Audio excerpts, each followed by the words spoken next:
My father was the reason I couldn't walk after my 14th birthday. My sister knew this and still invited him to my wedding behind my back. I was 23 when my boyfriend proposed to me, and unfortunately the first person I told was my younger sister Alice. Up to this point, we were really close. She was bubbly and sweet, her cheeks filled with freckles, always down to give you a hug. There was just one thing we never talked about: our father. You see, I figured out pretty quickly that my dad wanted one of us to be his favorite daughter, because he was always looking for one to bring out in public, to plaster all over his social media. And at first it was me. I was the golden child, the one my grandparents would come over and dote on. So when Alice turned 4 and my dad would come home angry, which was almost every day, all of it would be directed at her. This only lasted a day though, because the next day, I did what I now like to think of as the burrito. I wrapped my arms around Alice and took the brunt of the force. That time it was so bad that it actually left me with permanent marks, which meant he was forced to make Alice the new golden child, which is exactly what I wanted. And I did everything I could to hide my pain. So now, Alice thinks our dad is this amazing man who has sacrificed so much for his family. She still has no idea what he did to me the second I hit puberty. So when I told her about the proposal, guess what her initial reaction was? Yay! Let's invite daddy, he's gonna be so happy. She said it with such a bright smile that it broke my heart.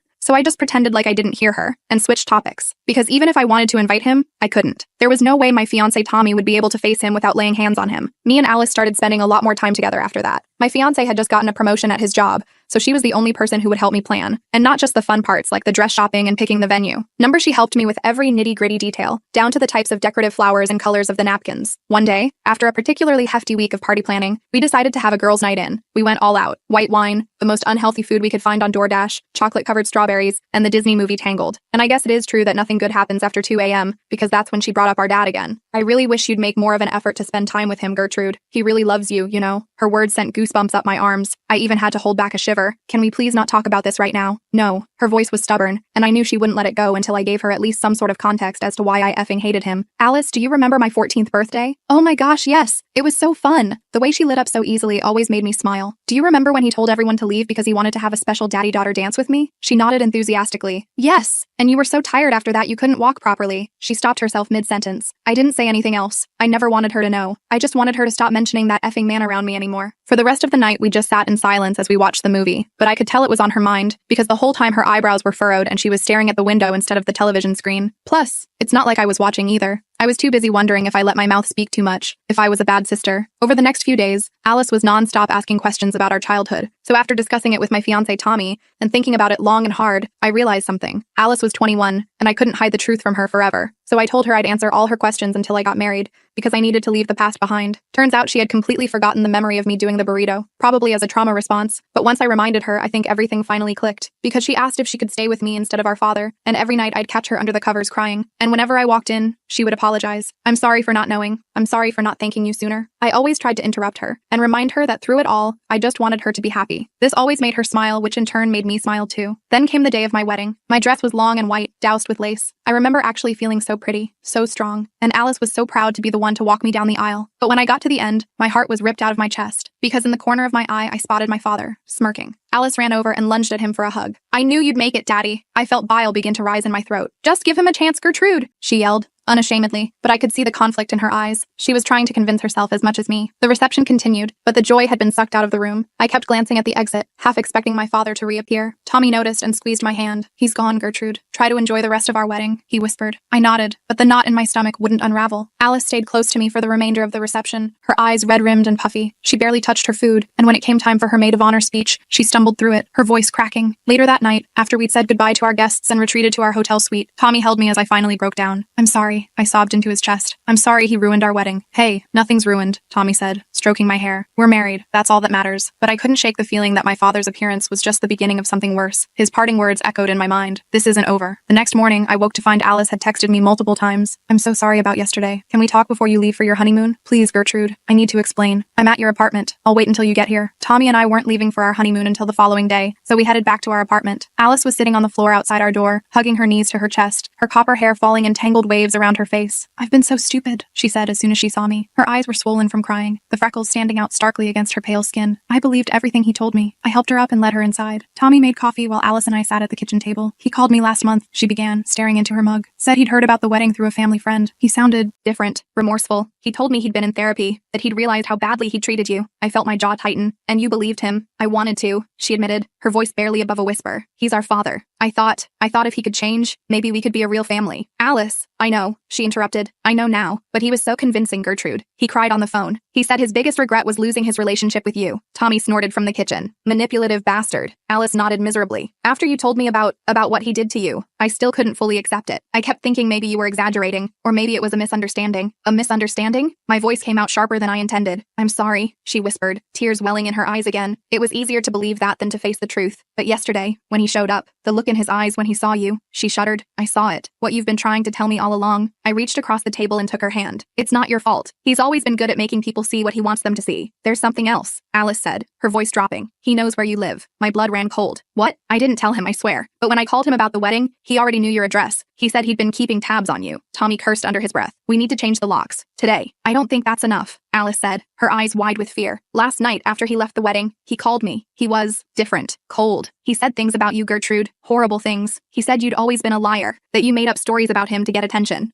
That's ridiculous, Tommy said, his hand coming to rest protectively on my shoulder. Gertrude barely talks about him at all. I know, but then he said, Alice hesitated, looking at me with fear in her eyes. He said he was going to set the record straight, that he wasn't going to let you poison everyone against him anymore. The knot in my stomach tightened. What exactly did he say he was going to do? He didn't say, but he sounded determined, scary. Tommy was already on his phone, looking up locksmiths. We'll get the locks changed right away, and I'm installing a security camera at the door. I nodded, but I knew these precautions wouldn't be enough to stop my father if he was truly determined. The locksmith came that afternoon. Tommy also installed a Ring doorbell camera and added extra deadbolts. Alice insisted on staying with us, sleeping on the couch despite our offer of the guest bedroom. That night, I barely slept. Every creak in the apartment building made me jolt awake, my heart hammering against my ribs. Tommy held me close, his steady breathing eventually lulling me into a fitful doze. The next morning, we were supposed to leave for our honeymoon, a week at a beach resort a few hours drive away. I was torn about going, the thought of leaving our fortified apartment making my skin crawl with anxiety. Maybe we should postpone, I suggested as we packed. No way, Tommy said firmly. We're not letting him ruin this too. Alice will be fine at her friend Rachel's place, and we've done everything we can to secure the apartment. I knew he was right. We couldn't put our lives on hold because of my father's threats. The resort was beautiful, a sprawling complex right on the beach. Our room had a balcony overlooking the ocean, the endless blue stretching to meet the horizon. Try to relax, Tommy said, massaging my shoulders as we stood on the balcony that evening. We're safe here. He doesn't know where we are. I leaned back against him, trying to believe it. For the first 2 days, I managed to push my worries aside. We swam in the ocean, lounged by the pool, ate at fancy restaurants. On the third day, I received a text from an unknown number. You look beautiful in that blue swimsuit, Gertie. The ocean suits you. I dropped my phone like it had burned me. Tommy picked it up, read the message, and immediately scanned the beach around us. We need to go back to the room. Now. Once inside, Tommy called the front desk while I sat on the bed, shaking uncontrollably. The hotel security team searched the grounds but found nothing suspicious. They agreed to keep an eye out and offered to move us to a different room, which we accepted. How did he find us? I whispered as we repacked our things. How did he know what I was wearing? Tommy's face was grim. I don't know, but we're cutting the honeymoon short. We're going home tomorrow. That night, I received another text. Running away again, Gertie? You always were a coward. See you soon. We checked out first thing in the morning and drove straight back to the city. Alice was waiting at our apartment, pale and anxious. He's been calling me, she said as soon as we walked in, multiple times a day. I blocked his number, but he keeps using different phones. What does he say? I asked, dreading the answer. Mostly he asks about you, where you are, when you're coming back. I haven't told him anything, I swear. She twisted her hands together, a nervous habit from childhood. But yesterday, he started saying things about me too, about how I've betrayed him by choosing you. Tommy paced the living room. We need to go to the police. And tell them what? I asked, sinking onto the couch. That my estranged father is sending creepy texts? That he's calling my sister? They can't do anything until he actually threatens us or shows up here. He was at the resort, Gertrude, Tommy argued. He's stalking you. We don't have proof of that, I pointed out. We never saw him there. Alice looked between us, her face crumpling. This is all my fault. If I hadn't contacted him. No, I said firmly, taking her hands in mine. This isn't on you. He would have found a way back into our lives eventually. He's been keeping tabs on me, remember? The next day, I returned to work at the small graphic design firm where I'd been employed for the past 2 years. I needed normalcy, routine, anything to distract me from the constant fear. Around lunchtime, the receptionist called over to me. Gertrude, there's someone here to see you. Says he's your father. My heart stopped. I looked up to see him standing in the office doorway, smiling pleasantly. He was wearing a suit, looking every inch the successful businessman he pretended to be, his silver-streaked hair perfectly styled. Surprise, he said, walking toward my desk. Thought I'd take my daughter to lunch. Catch up properly after the wedding. I'm busy, I said, my voice barely audible over the pounding of my heart. Nonsense. Everyone needs to eat. He turned to my coworker Juniper, his smile widening. You don't mind if I steal her away for an hour, do you? Father-daughter time is so precious. Before Juniper could respond, I stood up, outside. Now, I led him to the sidewalk in front of the building, my hands shaking so badly I had to shove them in my pockets. What do you want? I demanded once we were out of earshot. Is that any way to greet your father? He smiled, but his eyes remained cold. I just want to talk, Gertie. Clear the air between us. There's nothing to talk about. Leave me alone. I can't do that. His voice hardened. You've been spreading lies about me to your sister, poisoning her against me. I told her the truth. Your version of it, maybe. He stepped closer. But we both know what really happened, don't we? How you used to beg for my attention. How you'd do anything to be Daddy's favorite. Bile rose in my throat. That's not what happened. No? His smile widened. I have journals, you know, from back then. Detailed accounts of how you'd come to my room at night. How you'd— Stop it, I hissed. That never happened. It would be your word against mine. And these journals are very convincing. He reached out as if to touch my face, and I flinched back. I'd hate for Tommy to read them. Or your colleagues. They might see you differently. No one would believe that. Are you sure? People love a scandal, and I can be very persuasive. He straightened his tie. All I want is for things to go back to normal. For my daughters to respect their father. Is that too much to ask? Yes, I said, finding my voice. It is. Because you're not a father. You're a monster. His expression darkened. Be careful, Gertie. You're playing a dangerous game. So are you. I pulled out my phone. I'm calling the police. He laughed. And telling them what? That your father wanted to have lunch with you? He shook his head. Think about what you're doing. If you push this, I'll have no choice but to defend myself. And that means telling my side of the story. With that, he turned and walked away, leaving me trembling against the wall. I called Tommy immediately, then texted Alice. We agreed to meet at home after work. That evening, the three of us sat in our living room, trying to figure out what to do. The takeout dinner Tommy had brought home sitting untouched. He's bluffing, Tommy insisted. These journals don't exist. But what if they do? Alice asked quietly. What if he's been planning this for years? I shook my head. Even if he has fake journals, who would he show them to? And why would anyone believe him over me? People believe what they want to believe, Alice said. He's charming, convincing. You saw how easily he won over people at the wedding. We need evidence, Tommy said. Something that proves what he really is. Like what? I asked. It's been years since I lived with him, and he was always careful not to leave marks where people could see them. Except once, the burrito incident. Those scars remained hidden under my clothes. Alice looked up suddenly, her eyes widening. The burrito. What? You said it left permanent marks. The time you protected me. I unconsciously touched my back through my shirt. The scars had faded over time, but they were still visible. Thin white lines crisscrossing my shoulder blades. Would that be enough? Tommy asked. Maybe not on its own, I admitted, but it's a start. The next day, I received an email from my father. The subject line made my blood run cold. For your consideration. Attached was a PDF. Scanned pages from what appeared to be a handwritten journal. The entries described in sickening detail a twisted version of my childhood where I was the aggressor, seeking my father's special attention. The handwriting was perfect, just like I remembered from birthday cards and school permission slips. The final page contained a note. I have dozens more like this. I'd hate for these to become public. Let's talk about how we can resolve this situation amicably. Dinner at my house, Friday at 7. Come alone. I forwarded the email to Tommy and Alice. Tommy called immediately, his voice tight with barely controlled rage. This is extortion. We're going to the police. With what? I asked. An email inviting me to dinner? These journals that make me look like the perpetrator? He's threatening you. Not explicitly. I inhaled deeply. I need to think about this. Alice called next, her voice breathless with excitement. I think I might have something, she said. Remember how Dad used to record everything? All those home videos he'd make of his golden child? I remembered. He'd been obsessive about documenting his perfect family image. I took some of those tapes when I moved out, Alice continued. I never watched them. They were just sentimental junk to me. But what if there's something on them? Something that shows how he really was? Hope flickered briefly. Where are they? In storage with my other stuff from his house. I can get them tomorrow. That night I couldn't sleep. I kept thinking about those journals, wondering if my father had really been writing his twisted version of events all these years, preparing for the day I might speak out against him. The next morning, Tommy was already on the phone when I woke up. Yes, that's right, he was saying. We need copies of all police reports filed at that address between 1998 and 2010. He paused. Yes, I understand they may not be available electronically. We're willing to come in person. After he hung up, he explained, I'm trying to find records of any calls to your childhood home, neighbors reporting disturbances, anything like that. I don't remember the police ever coming, I said. Maybe not when you were there, but it's worth checking. Alice arrived that afternoon with a cardboard box full of VHS tapes and DVDs. There are dozens, she said, setting the box on our coffee table. I have no idea what's on most of them. We spent hours going through the tapes, watching snippets of birthday parties, school events, and holiday celebrations. Most showed exactly what I expected. My father presenting his perfect family image to the world. Then Alice found one labeled simply, Gertie-13. This would have been right before. She trailed off, looking at me uncertainly. Play it, I said, bracing myself. The video showed me in our old living room, sitting stiffly on the couch while my father's voice came from behind the camera. Tell us about your day, Gertie. On screen, I looked uncomfortable. My adolescent body hunched as if trying to disappear. It was fine. Just fine. Nothing exciting happened to Daddy's special girl. I watched my younger self flinch at the phrase. No, Screen Me said quietly. Come on, Gertie. You know what happens when you're not cooperative. The camera zoomed in on my face. I could see the fear there now, plain as day. My eyes wide and wary like a trapped animal's. I got an A on my science project, I said finally. That's better. And who helped you with that project? You did. That's right. Daddy always helps his special girl, doesn't he? And what do you do for Daddy in return? On screen, tears welled in my eyes.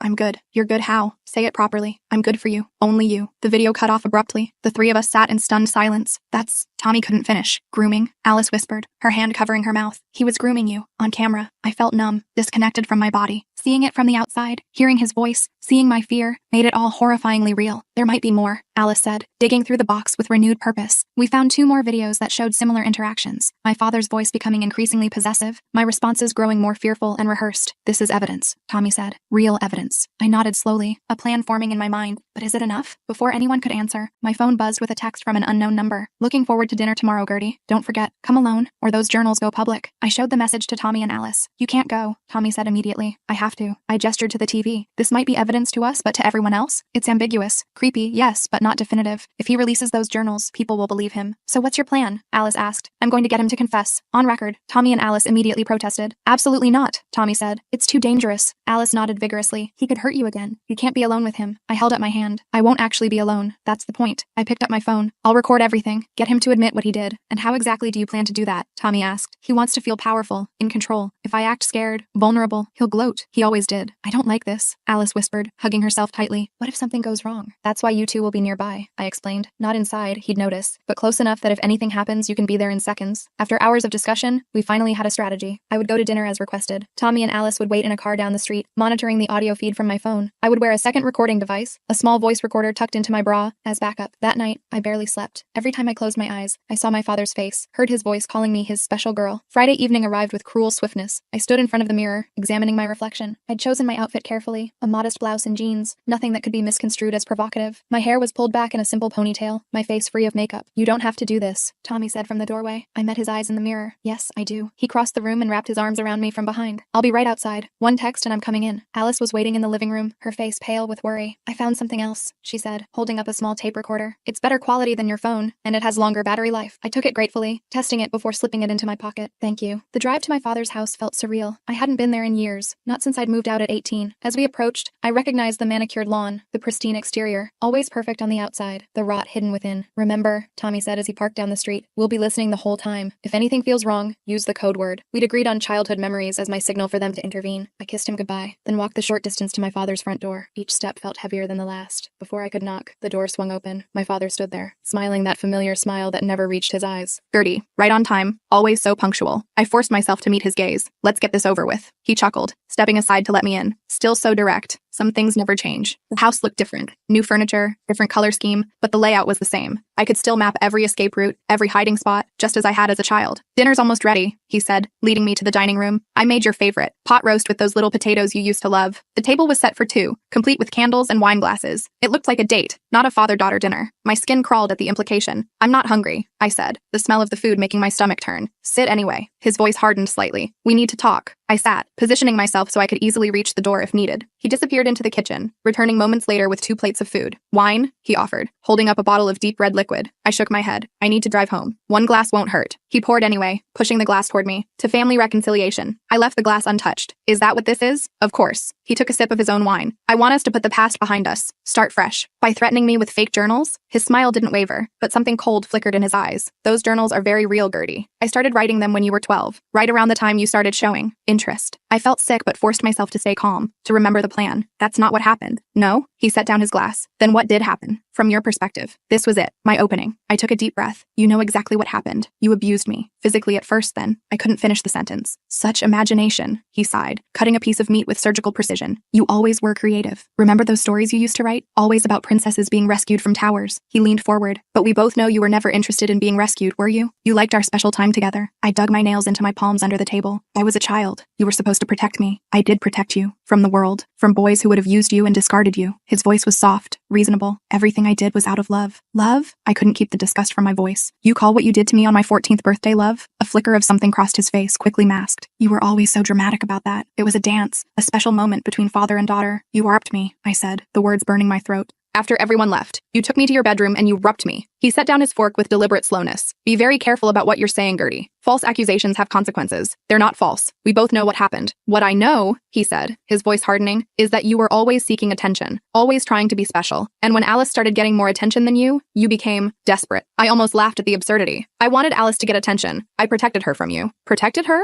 He raised an eyebrow. From what? From the beatings. From what you did to me when I hit puberty. I leaned forward. Remember the burrito? When I wrapped myself around her so you'd hit me instead? His expression darkened. That never happened. The scars on my back say otherwise. He waved a dismissive hand. Childhood accidents. You were always so clumsy. I pulled out my phone, placing it on the table between us. I have the videos, Dad. His hand froze halfway to his wine glass. What videos? The ones you made, where you're grooming me, calling me your special girl, asking what I do for you in return. Uncertainty flickered across his face. Those were private family moments. They don't prove anything. Maybe not on their own, but combined with my testimony, Alice's testimony, and the physical evidence, I touched my back meaningfully. It's enough. He was silent for a long moment, then smiled again, but it was different now, colder, more calculating. What do you want, Gertie? Money? Is that it? I want you to admit what you did. All of it. He laughed. And why would I do that? Because if you don't, I'm going to the police with everything I have. The videos, the scars, the witnesses who saw how you treated us. It might not be enough to convict you, but it will be enough to destroy your reputation, your career, your life. His eyes narrowed. You wouldn't dare. Try me. I held his gaze. Or you can admit what you did right now, and I'll consider keeping it between us. He took a long sip of wine, the silence stretching between us. And if I admit it, what then? You'll forgive me? We'll be one big happy family again? No, I said honestly, but I'll think about not pressing charges. He set down his glass and leaned back in his chair. Fine. You want me to say I hit you? I hit you. All parents disciplined their children back then. It was more than discipline. What do you want me to say? His voice rose slightly. That I was harder on you than I should have been? Fine. I was. But you were difficult. Stubborn. Just like your mother. I stayed silent, waiting. He needed to say it himself. After a long pause, he sighed. The burrito thing. Yes, that happened. Once or twice. But you're exaggerating how bad it was. And my 14th birthday? His jaw tightened. What about it? Tell me what happened after everyone left. We danced. That's all. That's not all. He stared at me for a long moment, then smiled slowly. You know, Gertie, I've always admired your persistence. Even as a child, when you wanted something, you wouldn't give up. He leaned forward. Is that what this is about? You want me to say I touched you inappropriately? That I forced myself on you? I didn't respond. Just waited. Fine, he said finally, his voice dropping to a near whisper. Yes, I had sex with you that night, and other nights. But you wanted it. You begged for it. You were always so desperate for my approval. My stomach lurched, but I forced myself to stay calm. I was 14, a child. You were mature for your age. You knew exactly what you were doing. Did I ask you to stop? He hesitated, then shrugged. Sometimes. But that was part of the game. You like to pretend to resist. It wasn't a game, I said quietly. I was terrified of you. Nonsense. You loved me. You still do, deep down. He reached across the table for my hand. I pulled away. I need to use the bathroom. He gestured toward the hallway. You know where it is. Once inside the bathroom, I locked the door and leaned against it, breathing deeply. I checked my phone. The recording was still going. I sent a quick text to Tommy. Got it. Coming out now. When I returned to the dining room, my father was refilling his wine glass. I'm leaving, I said. I have what I came for. He was on his feet in an instant, blocking my path to the door. What does that mean? It means I recorded everything you just said. I held up my phone. Your confession. About the abuse. About ARPing me when I was 14. The color drained from his face. You can't use that. I didn't consent to being recorded. Actually, this state has one-party consent laws for recordings. I only needed my own consent. I took a step back. Now move. I'm leaving. Give me the phone, Gertie. His voice was dangerously low. Number. He lunged forward suddenly, grabbing for my wrist. I twisted away, but he caught the edge of my blouse, yanking me back. Give me the damn phone! He shouted, his face contorted with rage. I stumbled backward, hitting the edge of the table. Wine glasses toppled, red liquid spreading across the white tablecloth like blood. Let go of me! I shouted, hoping Tommy and Alice would hear through the phone. My father's hand closed around my throat, his fingers digging into my skin. You ungrateful little bitch. After everything I've done for you. Black spots danced at the edges of my vision as I struggled to breathe. With my free hand, I reached blindly behind me, fingers closing around the stem of a wine glass. I swung it forward with all my strength. The glass shattered against his temple with a sickening crack. He staggered backward, releasing my throat. Blood trickled down the side of his face. You hit me, he said, sounding almost surprised. You actually hit me. I backed toward the door, keeping my eyes on him. Stay away from me. It's over. It's not over until I say it's over. He lunged again,